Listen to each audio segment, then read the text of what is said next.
ข้าวเบิ่งยันมาครับ351A ไถดินเดียวเหนียวดินดากเดียวเหนียวอุ้ยดินจะได้มาเหนียวเนี่ย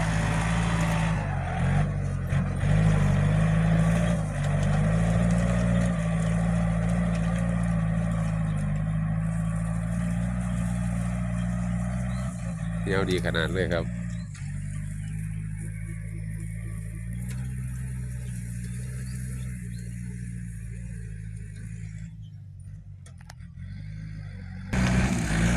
มาแล้วลุยมาแล้วอ้าวมือต้มครับ